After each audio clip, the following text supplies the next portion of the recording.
Brain tumours అంటే ఏంటి? అంటే బ్రెయిన్ ట్యూమర్ అంటే స్వతహాగా మనం ట్యూమర్ అనేదాన్ని ఎప్పుడు క్యాన్సర్ అనుకుంటాం. కానీ అది కాదు. ట్యూమర్ అనేదానికి ట్యూమర్‌లో ఎంటిటీస్ ఏంటంటే 2 ఎంటిటీస్. ఇట్స్ కాల్డ్ బినైన్ అంటే క్యాన్సర్ కానిది అండ్ మాలిగ్నెన్సీ అంటే క్యాన్సర్ అయినది. సో, నియోప్లాజమ్ అని ఎంఆర్ఐ స్కాన్‌లో రిపోర్ట్ ఇస్తే అది మనం క్యాన్సర్‌గా కన్సిడర్ చేయకూడదు. నియోప్లాజమ్ అని అనంగానే చాలామంది భయపడే విషయం ఏందంటే నియోప్లాజమ్ అంటే క్యాన్సర్, బ్రెయిన్ ట్యూమర్ అంటే క్యాన్సర్ వచ్చేసింది. No. It's not correct. So, అందులో బినైన్ అంటే నాన్ క్యాన్సరస్ వచ్చేసి మాలిగ్నెంట్ అంటాం. కొన్ని ట్యూమర్స్ ఏందంటే బినైన్ నుండి మాలిగ్నెంట్‌గా ట్రాన్స్‌ఫార్మ్ అయ్యే ఛాన్సెస్ ఉంటది. ఫర్ ఎగ్జాంపుల్ బ్రెయిన్ ట్యూమర్ ఎక్కువ మోస్ట్ కామన్ మనం చూసేది మెనింజియోమా. మెనింజియోమా అనే ట్యూమర్ ఏందంటే బ్రెయిన్ పొర ఏదైతే డ్యూరా మ్యాటర్ ఉంటదో, ఆ డ్యూరా మ్యాటర్ నుంచి వచ్చే ట్యూమర్‌ని మనం మెనింజియోమా అండి. అది మెనింజెస్ అంటే దాని పొరలు. సో, మెనింజియోమా అంటే బ్రెయిన్ పొర నుంచి వచ్చేది దాన్ని మెనింజియోమా అంటాం. Most of the time it is benign. అంటే 1, 2 రకాలు వదిలేస్తే మిగతా రకాలు అన్ని వాటిల్లో చాలా వరకు బినైన్ లీజనే ఇది. సో, బినైన్ లీజన్ అంటే స్లో గ్రోయింగ్ లీజన్. తొందరగా సింప్టమ్స్ అంటే బయటపడదు. Slow growing maybe 10 years, sometimes 5 years, sometimes 10 years కూడా కావచ్చు. 2 సెంటీమీటర్స్ కంటే ఏ లీజన్ అయినా కూడా ఒకవేళ పెరుగుతుంది అంటే దాని అర్థం వెంటనే స్కాన్ చూసుకొని మళ్ళీ దాన్ని ఫాలో అప్‌గా చేస్తుండాలి. ఒకసారి most of the time headache అని పేషెంట్‌కి స్కాన్ చేస్తే ఈ మెనింజియోమాస్ అనేవి బయటపడతాయి. అలా బయటపడినప్పుడు ఏందంటే పేషెంట్ వెంటనే టెన్షన్ పడతా ఉంటాడు. మేబీ ఇది క్యాన్సర్ కావచ్చని. కానీ మెనింజియోమా అనేది కంప్లీట్‌గా ఈజీగా రిసెక్టబుల్ ట్యూమర్. ఒకప్పుడు ఆ మెనింజియోమాని తీయడానికి కూడా చాలా టైం పట్టేది మనకి neuro surgery.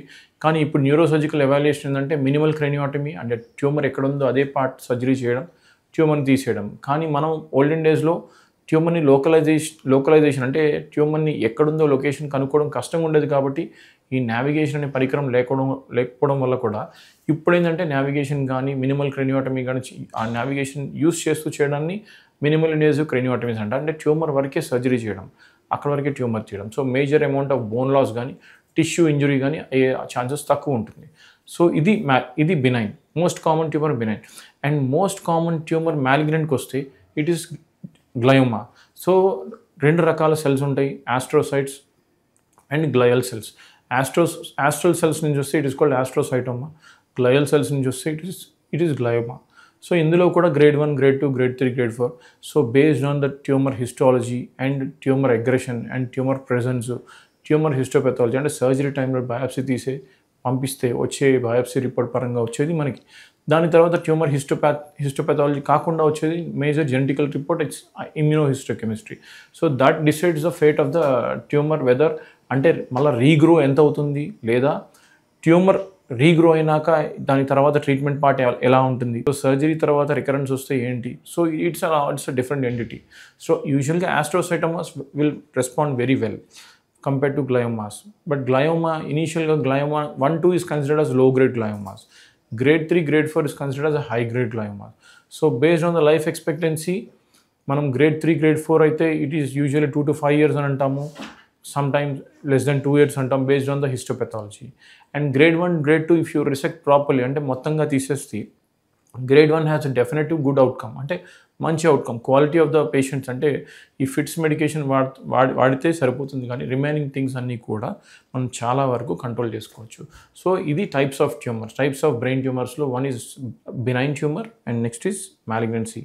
So, benign tumour is lot of lesions అంటే ఈవెన్ సమ్టైమ్స్ బినైన్ లీజన్స్లో టీబీ అనే ఇన్ఫెక్షన్ కూడా మనం బినైన్ కండిషన్ కిందనే ట్రీట్ చేయాలి. మాలిగ్నెంట్ అనేది only carcinomas like gliomas and astrocytomas. Benign tumours ఎక్కువ శాతం వచ్చే నెక్స్ట్ ఇంపార్టెంట్ థింగ్ డౌట్ ఏంటంటే 2 సెంటీమీటర్ బిలో ఉంది సర్జరీ చేసుకోవాలా వద్దా. ఎక్కువ శాతం అడిగే క్వశ్చన్ డాక్టర్స్ని ఇదే. 2 సెంటీమీటర్ కంటే లెస్ దాన్ 2 సెంటీమీటర్ ట్యూమర్ ఉంటే ఏం చేయొచ్చు. One thing is wait and watch. ఈ వెయిట్ అండ్ వాచ్ టెక్నిక్ ఏంటంటే మనం అబ్జర్వ్ చేయడం అంటే పేషెంట్ని రిపీటెడ్ ఫాలోఅప్లో పెట్టి ఎప్పటికప్పుడు 3 మంత్స్కి ఒకసారి లేదా 6 మంత్స్కి ఒకసారి we need evaluation done based on the MRI or CT. MRI has higher sensitivity because ఆ ట్యూమర్ నేచర్ని కానీ ట్యూమర్ సైజ్ని కానీ లేదా ట్యూమర్ బ్రెయిన్ ఇన్వాల్వ్మెంట్ కానీ మనకు తెలిసిపోతుంది ఎంఆర్ఐలో. సిటీలో more we consider meningiomas can be considered but సిటీలో మనకి సైజ్ కంటే ఎంఆర్ఐలో యాక్యురేట్గా తెలుస్తుంది. ఒకవేళ 1 సెంటీమీటర్ ఉంది డెఫినెటివ్ ఇండికేషన్ ఏం లేదు సర్జరీ చేయాలని అంటిల్ అన్లెస్ ఇట్ ఈస్ అంటే ఎలక్వెంట్ జోన్లో లేదా మాట భాగము స్పీచ్ భాగము సీజర్ అంటే ఫిట్స్ వచ్చే భాగంలో ఉందంటే మటుకు డెఫినెట్గా చేయాల్సి వస్తుంది, అది చిన్నదైనా కూడా.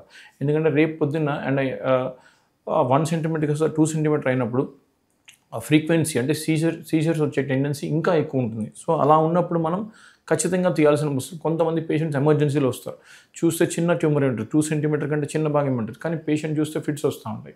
సో ఇది ఏంటంటే పేషెంట్కి ఇది అర్థం కావాల్సిన విషయం. సార్ మరి 2 సెంటీమీటర్ ఉందన్నారు కదా, వేరే ఒపీనియన్ తీసుకుంటే సర్జరీ అవసరం లేదన్నా అంటే based on the size, but based on the symptomatology అంటే క్లినికల్ ప్రెజెంటేషన్ బట్టి పేషెంట్ ట్రీట్ చేయడం వస్తుంది.